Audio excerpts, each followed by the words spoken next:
we're going to get him here.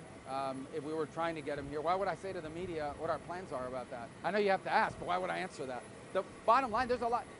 At that point, he becomes a fugitive of American justice. And, well, you know, if there's an announcement, we'll tell you afterwards, not before.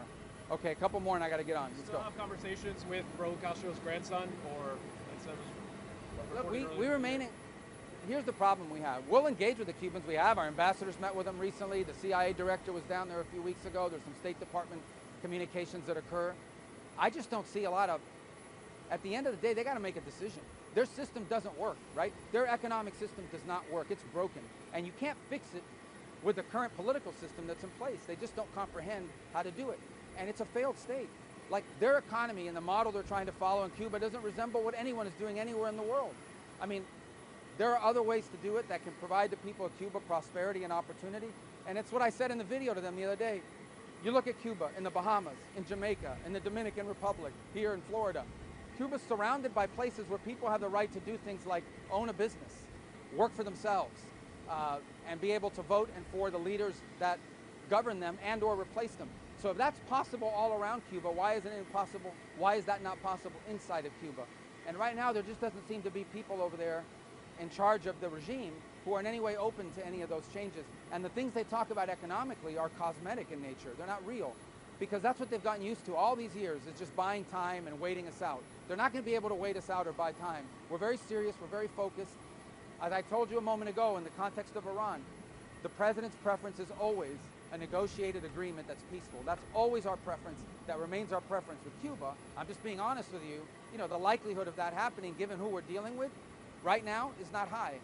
But if they have a change of heart, you know, we're here. And in the meantime, we'll keep doing what we need to do. It sounds a lot like nation building, and the administration doesn't believe in using force for nation building. No, it's not nation building. It's not nation building. We are addressing something that's directly related to the national security of the United States. We are involved in places all over the world. You're asking me about Ebola. Important.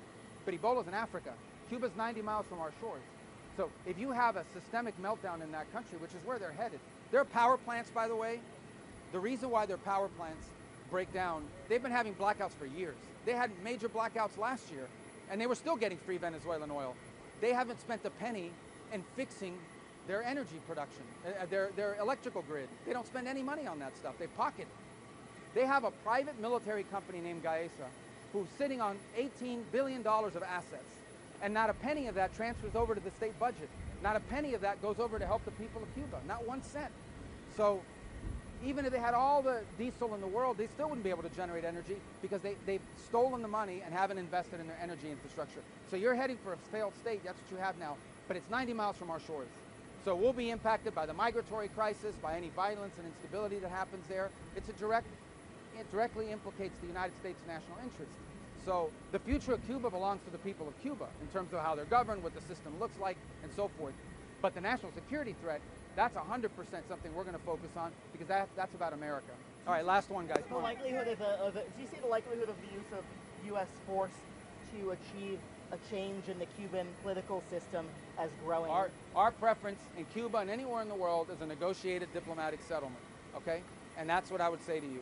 The president always has the option to do whatever it takes to support and protect the national interest and national security of the United States. He has the option to do that if there's a threat to the national security of the United States. And he has shown his willingness to do that when he identifies such a threat. That said, our preference is always a diplomatic solution, always. And you know, a negotiated agreement. That's always our preference.